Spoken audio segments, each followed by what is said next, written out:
Gora, gora, gora, gora, hey, hey, hey. Bera, bera, bera, bera, hey, hey, hey. Gora, gora, gora, gora, betizu. Bera, bera, bera, bera, hey, hey, hey. Gori, gori, gori, ah. Bueno, itxas, ikusten dugu jaumea gerturatzen hasi direla, jolasak edo antolatu duzu hemen pixka plazan.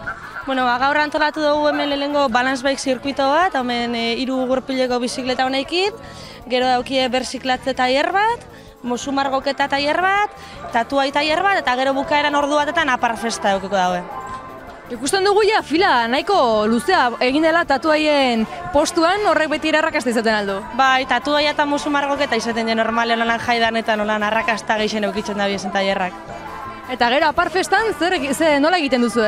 Aparfestan egingo dana, bueno, horre montauko dugu olako piztina erraldoi bat, eta horre egingo ditugu bilera, eta apur banatuko ditugu miak adintarte desberdinetan, eta bueno, txanda desberdinetan, lego txikitsuenak sartzeko, eta gero pixka bat nausixenak. Eta hoxe, sartu eta disfruta parrakin. Eguraldia behintzat lagundu zue, euriri gabe horrek ere hori nabarituko duzu zuek, ez? Bai, gaur behintzat eguraldi ona, egon ginen bebai astelen eta aste artean, eta bueno, horre eurixan inoen, baina bueno, horri ikastolako aterpeian egon ginen eta nahiko ume animatu ziren, osake, ondo, gustora. Normalean, arrakasta izaten alduzu, ume asko gerturatzen aldira zuen antolakuntzako jolas hauetara edo? Bai, eta uda sasoian gehiago, jaietan eta holan gehiago.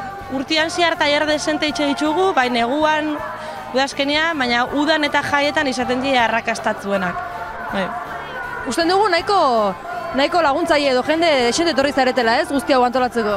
Bai, gaur etorri gara guztira 7 bat, eta normalean beti egoten gara tailer bakoitzean 2 pertsona, eta gero balance bike zirkuitoan bat, baina bestela hori tailer bakoitzeko 2. Erraza da ume manejatzea? Bueno, bai, danetik egoten da, bai.